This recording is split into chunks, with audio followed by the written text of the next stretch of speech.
Muito bem, você está percebendo que nesta linguagem da glória de Deus, como ela é envolvente no ministério. Quando perdemos a glória, nós perdemos o foco, a direção, o comando, ofusca. Então a glória é a última barreira entre você e Deus. Você vem com tudo, chega na glória.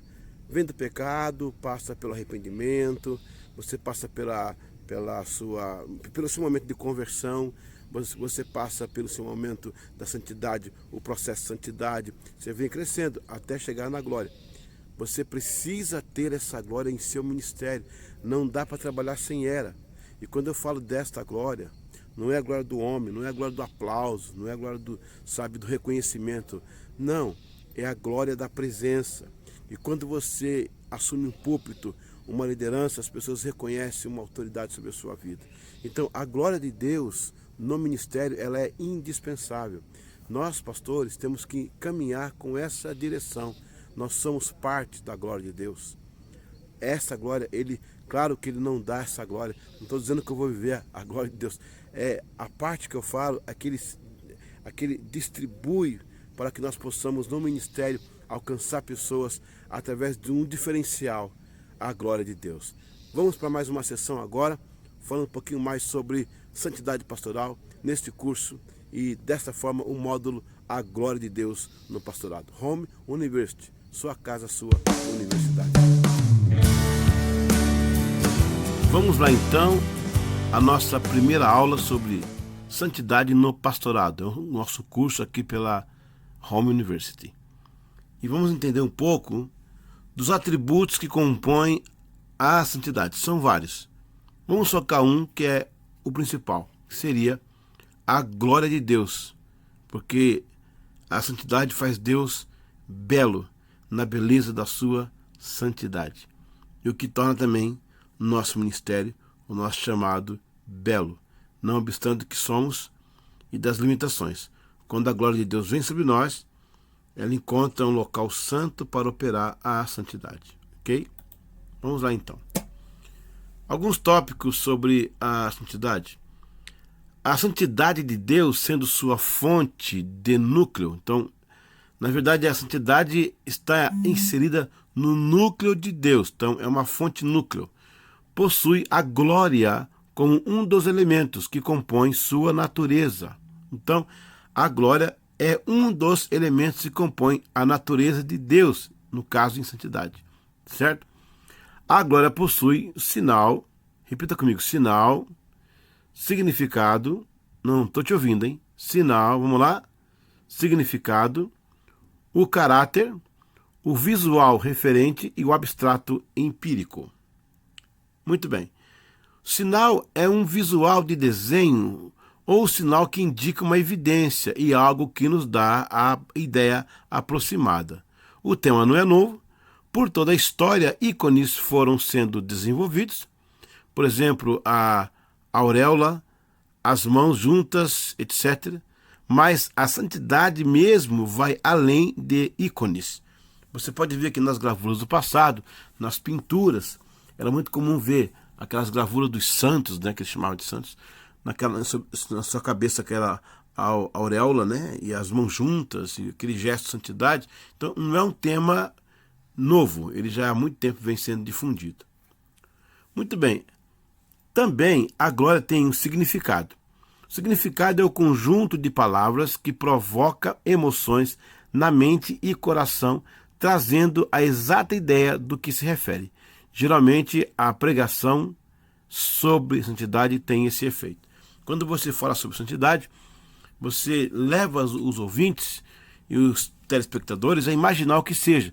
E isso cria uma emoção, porque o significado ele vai trazer uma realidade, embora abstrata, ainda no campo do abstrato, eu não fui para o referente ainda, mas ele vai dar uma ideia, porque nós também somos empíricos, a nossa ideia de a volta, os elementos externos e estranhos que recebemos, eles provocam tanto medo como alegria. Falar em santidade também provoca aquela emoção. Alguns traduzem como poder de Deus e seja lá qual foi a sua experiência pessoal. Muito bem. Também a santidade possui um caráter, são as manifestações que se destacam no comportamento daquela ideia e que pertencem ao mesmo visual. As pessoas se expressam pelas ações. Lembra que a Bíblia fala que aquela senhora disse, né? Ali vai o homem santo. No caso de Elias, no caso de Eliseu e outros também. Então o caráter, já aquilo começa a aparecer. A santidade interna, ela começa a externar através da fala, do olhar, do toque, do paladar, nos sentidos todos, e também o comportamento que você vai fazer durante a vida. A santidade, ela está sobressaindo sobre o caráter. Então, as pessoas não precisam mostrar que são santas. O seu modo de viver, o seu modo de falar, o seu modo de andar vai dizer que aquela pessoa está realmente comprometida com a santidade de Deus. Muito bem. Vamos então entender mais alguma coisa? Também a santidade possui o referente abstrato. É algo que sai dos textos e se materializa na sua frente. Por isso que é um referente. Vem do abstrato, certo? Do abstrato, o referente. Ele vem e sai dos textos, sai das palavras, sai do pensamento e se materializa na sua frente. Tipo, explicar apenas o pão é verbalismo. Repartir o pão é visualização. Então, uma coisa é eu falar do pão, outra coisa é eu pegar o pão e repartir na sua frente. Então, referente é quando alguém é uma referência de santidade. Você, por mais que a pessoa não queira mostrar, mas você vai vê-la orando, lendo Bíblia, aconselhando alguém, o modo do comportamento, a forma de visualizar. Esses referentes vão trazendo às pessoas uma ideia do que seja uma santidade no pastorado. Então sim, está ligado intrinsecamente ao comportamento. A santidade tem uma inferência muito grande dentro do comportamento. Por isso que é o referente. É como uma referência. E agora vem o abstrato empírico. Se diz respeito aos sinais internos e externos adquiridos pelo meio da convivência. Então, eu estou num grupo de pessoas que prega a santidade, que anda em santidade, que fala em santidade, que explica, que vive, que fala, que prega. Eu começo a ter um abstrato empírico, ou seja, o meio começa a interferir no meu interior. E o meu interior começa a dar sinais ao exterior. Por isso que santidade é um conjunto de situações. É uma situação que envolve a todos, por isso que é uma santidade de Deus. E isso tem muito a ver com o nosso comportamento. Ele vai do abstrato empírico trazer à luz, né, à vida, alguns movimentos e comportamentos que vão dizer, ali está uma pessoa santa. Esta aula continua no próximo bloco.